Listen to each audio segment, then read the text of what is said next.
ॐ अग्नेस्य नूरसि वाचो विसर्जनं देवपीते त्वाग्रहामि बेहद्ग्रावमसिः बाणप्रस्थसा इदं देवेभ्यो हवि समिस्व सुसमिः समिस्व हविष्कृदेहि हविष्कृदेहि।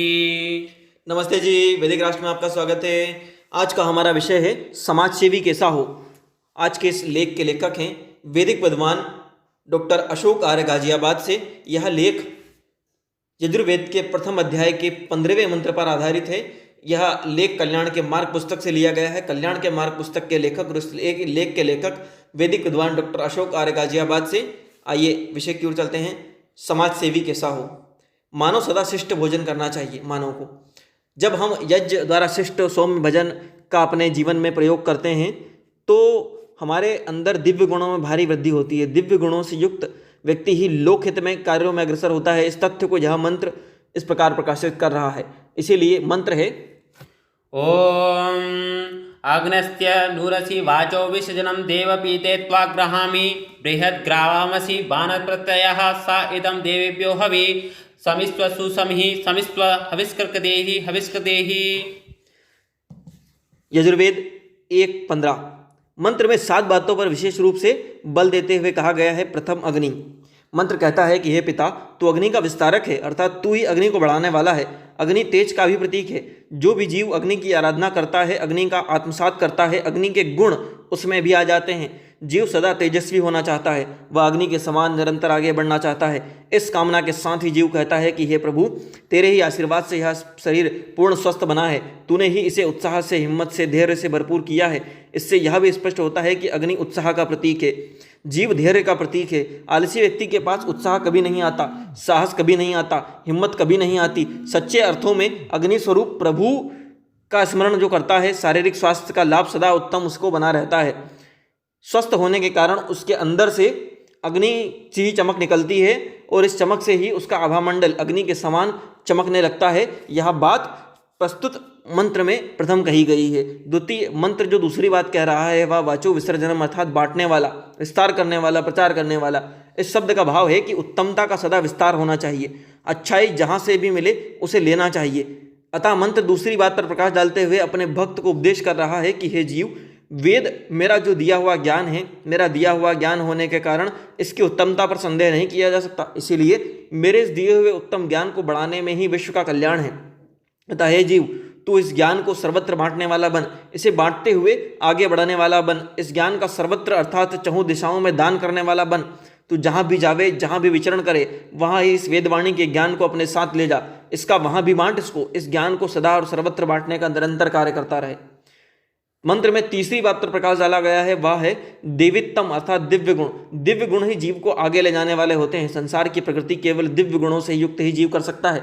इसीलिए प्रभु यहाँ उपदेश करते हुए कहते हैं कि दिव्य गुणों के उत्पन्न करने वाले हे जीव, मैं तुझे ग्रहण करता हूँ। किसी भी देश का मुखिया, प्रधानमंत्री अथवा राष्ट्रपति देश के विभिन्न कार्यों के संचालन के लिए मंत्रियों को ग्रहण करता है, मंत्रिमंडल की विधि का निर्माण करता है, अर्थात वह मंत्रिमंडल ही नियमानुसार राज्य का संचालन करता है।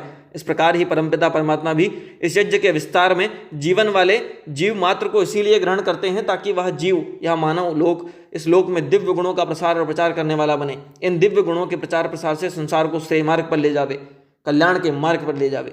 मंत्र में चतुर्थ उपदेश करते हुए कहा गया है कि बृहद, अर्थात हे मानव, तू विशाल हृदय वाला बन, वेदवाणियों का उच्चारण करने वाला, स्वस्थ स्वाध्याय करने वाला बन। जो भी उपदेष्टा अर्थात उपदेश करने वाला व्यक्ति होता है उसका हृदय विशाल होना आवश्यक है। संकुचित हृदय वाला व्यक्ति जो शास्त्रों की ठीक से व्याख्या नहीं कर सकता, जब भी व्याख्या ठीक से नहीं करेगा तो उपदेश कैसे करेगा। इसीलिए उसका हृदय विशाल होना आवश्यक है।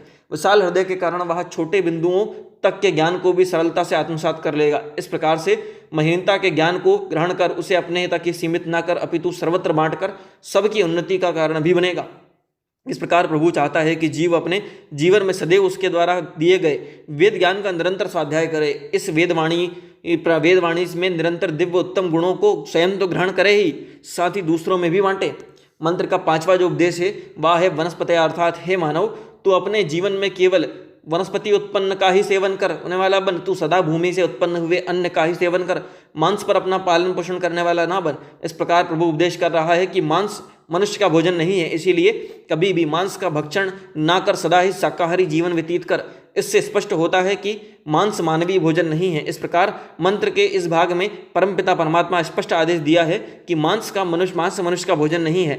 मनुष्य का भोजन ना होने के कारण हम अपने भोजन में मांस आदि का प्रयोग कभी ना करें। इस मंत्र में छठा उपदेश करते हुए कहा गया है कि दिव्य गुणों की प्राप्ति के लिए हे मानव, तू इस हवि रूप ग्रहण करने योग्य शाकाहारी भोजन को ही प्रयोग कर। यह निरामिष अर्थात यह मांस रहित भोजन तुझे शांति देने वाला है।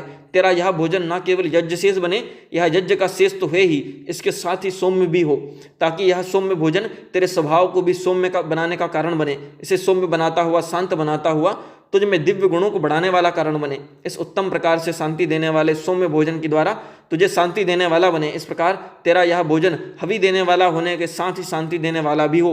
इस शब्दों में प्रभु ने स्पष्ट कहा है कि यज्ञ में मांसादि की आहुति नहीं दी जा सकती। जब मांसादि की आहुति यज्ञ ग्रहण नहीं करता तो यह भोजन के रूप में कैसे ग्रहण किया जा सकता है, अर्थात नहीं ले सकते।